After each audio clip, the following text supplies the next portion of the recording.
Assalamualaikum dan salam satu Malaysia. Sarawak sedang berusaha keras untuk menaik taraf gerbang internet utama negeri ini bagi membolehkan ia dihubungkan dengan gerbang internet utama antarabangsa.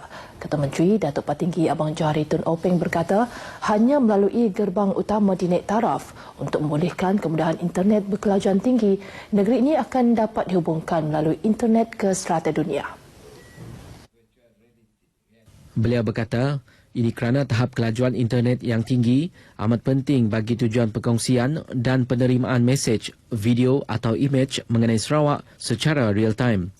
Ke arah itu, katanya, kerajaan negeri telah memperuntukkan sebanyak RM1 bilion untuk membangunkan prasarana teknologi maklumat dan komunikasi bagi memastikan tahap kelajuan internet dapat dipertingkatkan. Ketua Menteri berucap melancarkan aplikasi telefon pintar 360 darjah mengenai realiti maya atau virtual reality Bandaraya Kuching yang dinamakan Kuching VR yang dicipta oleh Universiti Teknologi Swinburne, kampus Sarawak di Kuching. Melalui aplikasi tersebut yang membolehkan pengguna aplikasi tersebut melihat realiti maya, pelbagai mercu tanda dan destinasi tarikan pelancong yang terdapat di sekitar Kuching. Dalam perkembangan lain, Datuk Patinggi Abang Johari memaklumkan isu Persatuan Teksi Sarawak yang membantah operasi Uber dan Grab telah diselesaikan.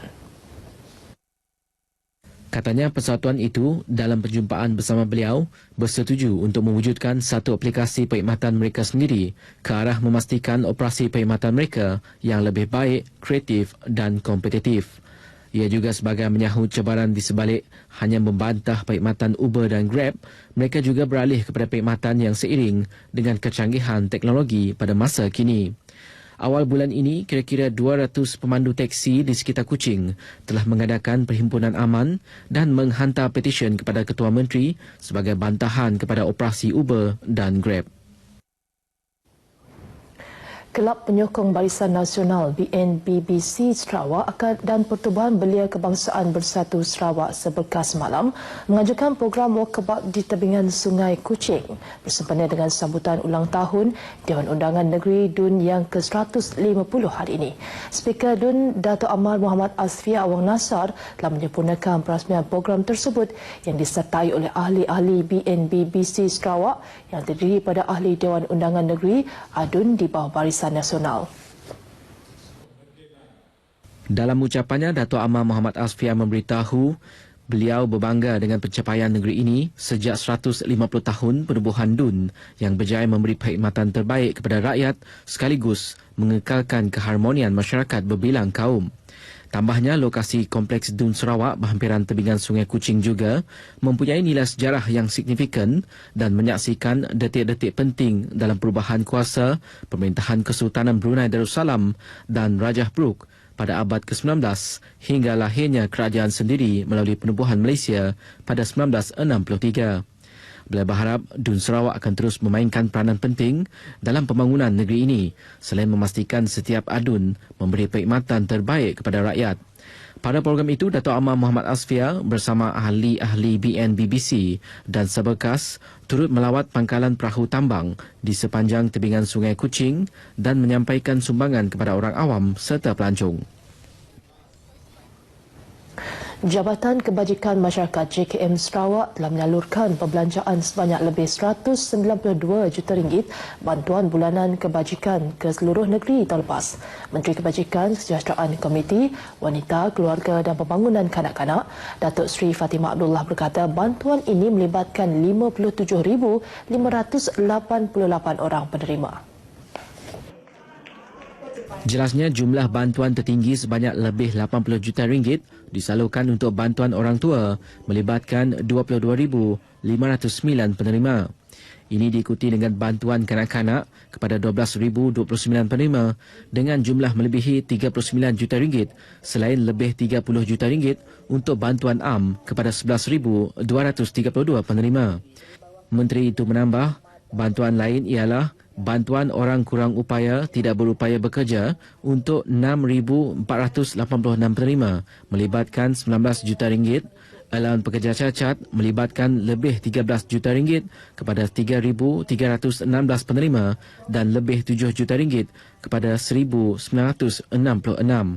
Bantuan lain ialah RM70,000 kepada 19 penerima untuk bantuan anak pelihara dan lebih RM24,000 kepada 31 orang untuk bantuan belia-belia wanis.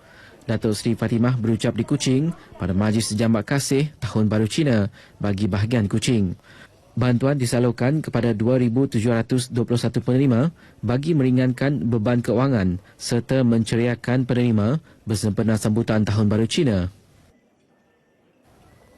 Majlis Bandar Miri MBM komited untuk mempertikad mutu perkhidmatan dalam usaha membangunkan Bandar Miri terutama menerusi jawatan kuasa tetap di bawah seliaan MBM. Datuk Bandar Miri Adam Yee berkata, kala itu idea-idea dan inisiatif baru perlu dikembangkan bagi memperbaiki mutu perkhidmatan sedia ada.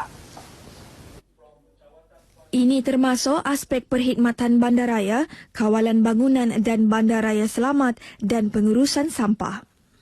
But I think what is more important is, what I want to see from the standing committee is how to further develop Miri within the standing committee references. Like for example, building control standing committee. Moving forward, how we can improve the building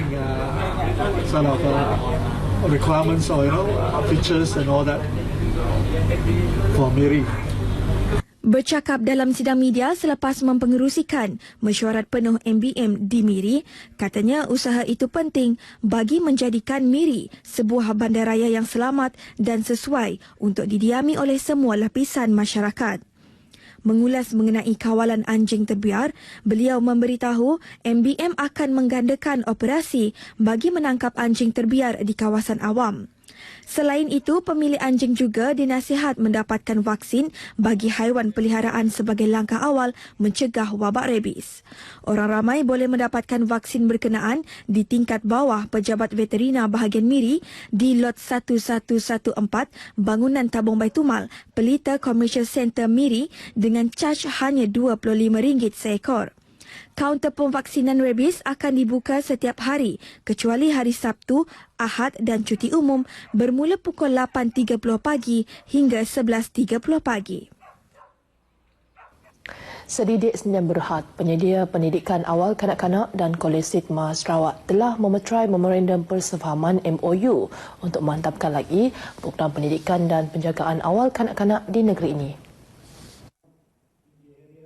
Berucap pada majlis itu, Pengurusi Lembaga Pengarah Sedidik dan Pengurus Besar Perbadanan Pembangunan Ekonomi Sarawak SEDC, Sodeman Aini berkata, MOU bertujuan meningkatkan kemahiran tenaga pengajar sedidik, terutama menerusi program penambahbaikan bahasa Inggeris dan teknologi maklumat yang disediakan oleh Kolej Sidma. Tambahnya, sedidik pula akan menyediakan tempat bagi pelajar Kolej Sidma untuk melakukan latihan industri dan latihan pendidikan awal kanak-kanak. Selain itu, kedua-dua pihak juga akan bekerjasama dalam penganjuran aktiviti komuniti, seminar dan program keibubapaan dalam pendidikan awal kanak-kanak. MOU tersebut ditandatangani oleh Pengurus Besar Sedidik Nur Ashikin Abdul Rahman dan Ketua Eksekutif Sidma Dayang Sofia Abang Bohan dan disaksikan oleh Sodeman Aini dan Pengerusi Kolej Sidma Sabah Sarawak Dr. Morni Kamri. Amanah Khairat Yayasan Budaya Melayu Sarawak AKY BMS mendesak kerajaan negeri memandang serius terhadap isu tanah dalam kalangan orang Melayu Sarawak yang dilihat kritikal. Pengurus besarnya Datuk Dr. Sanip Said berkata ia merupakan antara 11 resolusi hasil perbincangan pada seminar Hak Adat Bumi Putera Melayu Sarawak Anjuran Ikatan Graduan Melayu Sarawak IGMS dengan kerjasama yayasan berkenaan. Ujar beliau, memorandum resolusi itu akan diserahkan kepada Ketua Menteri Datuk Patinggi Abang Johari Tun Openg pada kunjungan hormat Rabu ini untuk dipertimbangkan. Datuk Dr. Sanip berkata demikian pada sidang media selepas seminar Hak Adat Bumi Putera Melayu Sarawak yang disertai 250 peserta di Dewan Hikmah Kuching. Antara 11 resolusi lain ialah menubuhkan pasukan khas Hak Adat Bumi Putera Melayu Sarawak. Lukisan mural bersaiz gergasi yang sedang disiapkan di dinding bangunan lembaga hasil dalam negeri di Sibu sejak beberapa minggu lalu pasti akan menarik perhatian penduduk maupun pengunjung di bandar itu. Ikuti laporan wartawan RTM Al-Hadi Samsawi yang mendekati sekumpulan 4 pelukis mural yang bakal menjadikan mural terbesar pernah dihasilkan di Sarawak. Projek Mural Show Art 2.0 setinggi 5 tingkat dengan panjang lebih 35 meter bertemakan kemanusiaan ini merupakan buah fikiran pelukis mural terkenal Sibu, Kong Chak Kiong atau lebih dikenali sebagai Jagong. Dengan mengetengahkan 7 unsur kasih sayang, antaranya kasih sayang antara keluarga, sahabat, haiwan dan masyarakat, proses menyiapkan mural ini melibatkan 3 lagi pelukis mural iaitu rakan baik beliau. Menurut Jagong, projek melukis mural ini telah melalui beberapa prosedur untuk mendapatkan kebenaran daripada pihak berkaitan berhubung bangunan, rekaan mural dan tajaan kewangan.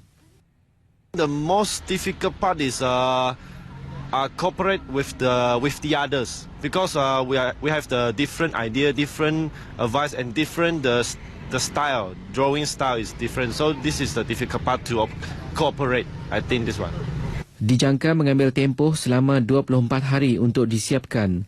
Mural ini akan mempamerkan identiti Bandaraya Sibu yang harmoni dan damai serta didiami penduduk pelbagai kaum dan agama. Baiklah, seterusnya kita ke segmen agenda hari ini.